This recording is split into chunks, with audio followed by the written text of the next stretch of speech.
ایک جوان نے 20 سال اللہ کی عبادت کی، پھر 20 سال اس کی دہلیز سے دور چلا گیا، 40 سال عمر ہوئی، آئینے کے سامنے کھڑا ہوا، داڑھی میں کچھ سفید بال نظر آئے تو رونے لگا۔ یہ جو داڑھیوں میں سفید بال آتے ہیں موت کی نشانی ہے، یاداشت کمزور ہونا شروع ہو جائے موت کی نشانی ہے، یہ اٹھتے جنازے، یہ پھیلی قبریں، یہ بچھے صفے ماتم، یہ سب موت کی نشانیاں ہیں۔ حضرت عمر نے ملازم رکھا، تو نے آنا ہے، کنڈا کو کھڑکانا ہے اور اتنا کہنا ہے کہ موت کو نہیں بھولنا۔ ماہانہ تنخواہ دیتے تھے۔ ایک دفعہ آیا تو کہا آج کے بعد آنے کی ضرورت نہیں۔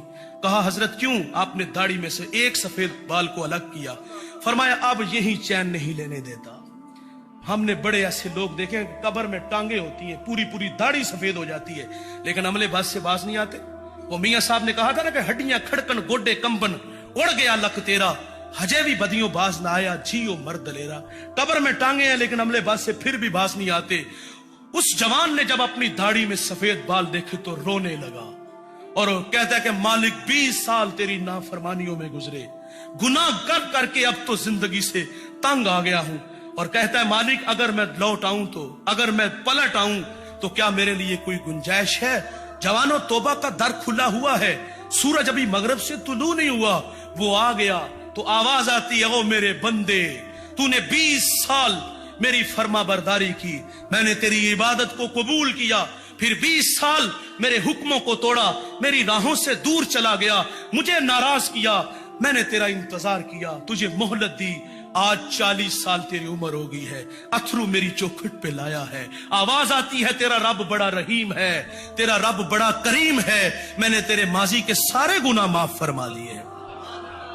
جو معافی مانگتے ہیں انہیں اللہ معاف کرتا ہے۔ علامہ سعدی کہتے ہیں کہ ایک شخص ہر سال حج کے لیے جاتا تھا، ایک دفعہ کسی نوجوان کو ساتھ جانے کا اتفاق ہوا، اللہ کے گھر میں پہنچے، بوڑھے نے لبیک کہا، ہاتف سے آواز آئی لا لبیک، کہ بوڑھے تیرا کوئی حج نہیں۔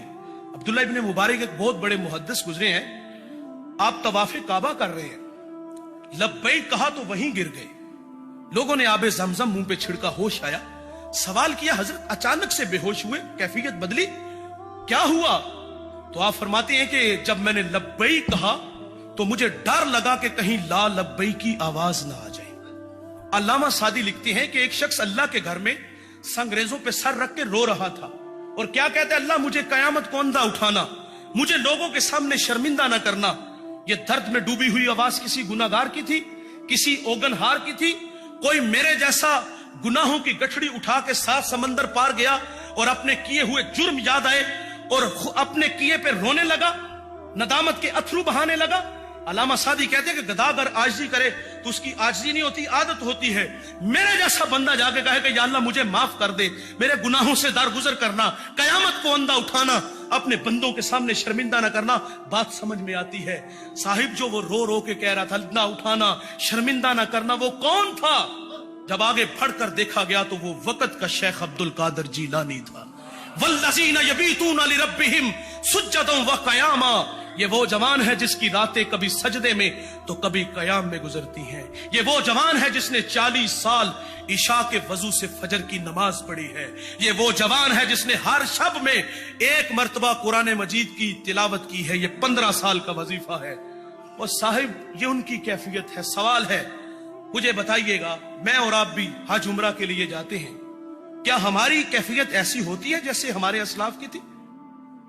کہیں لا لبیک کی آواز نہ آ جائے؟ شیخ عبد القادر جیلانی جیسی کیفیت کہ مجھے اندھا اٹھانا، مجھے شرمندہ نہ کرنا، کیا ہماری ایسی کیفیت ہوتی ہے؟ معذرت سے کہوں گا نہیں ہوتی۔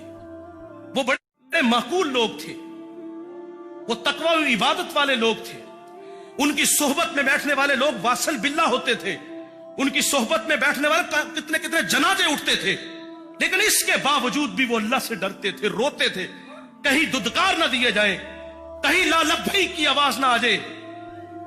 ناراض نہیں ہونا دوستو۔ ہم اللہ کے گھر میں گئے، ہم حرم میں داخل ہوئے، موبائل نکالا اور سیلفی بنائی اور اس کو فیس بک پہ پھینک دیا، ایک ہاتھ دیوار کعبہ سے اور دوسرے ہاتھ سے تصویر بن رہی ہے، اور لوگ طواف کعبہ کر رہے ہیں، گزرتے لوگوں کو موبائل دیا جاتا ہے اور کہتے ہیں کہ ہماری تصویر بناؤ، اور یوں ہاتھ اٹھائے اور مصنوعی دعائیں مانگی جا رہی ہیں۔ کہاں؟ اللہ کے گھر میں، جہاں جلال برس رہا ہے، 120 رحمتیں اتر رہی ہیں۔ یہ کیسا حج عمرہ ہے؟ ہمیں تو زیادہ ڈرنا چاہیے تھا یار. ہمیں اپنی کرتوتوں کا پتہ ہے, ہمارے اخلاق بھی کھوکھلے ہیں, ہم اپنے کندھوں پہ واقعی گناہ اٹھا کے لے جاتے ہیں. چگلی, غیبت, حسد, کینہ, کیا کیا آگ نہیں لگی. گھر ہم توڑتے ہیں, دل ہم توڑتے ہیں.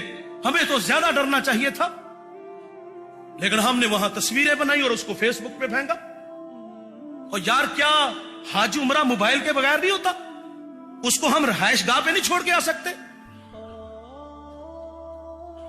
معذرت سے صاحب, ہم حج عمرہ کے لیے گئے تو وہاں سے لائے کیا؟ کھجور, پانی, بچوں کے لیے کھلونے, بیٹیوں کے لیے ردا, بوڑھوں کے لیے تسبیاں, ٹوپیاں, مسلے, بس یہی لاتے ہیں اور کچھ نہیں لاتے. جس طرح گناہ اٹھا کے یہاں سے لے جاتے ہیں اسی طرح واپس لے آتے ہیں. ہاں ہمارے نام کے ساتھ حاجی کا اضافہ ضرور ہوتا ہے, لیکن بغل سے چھری نہیں نکلتی.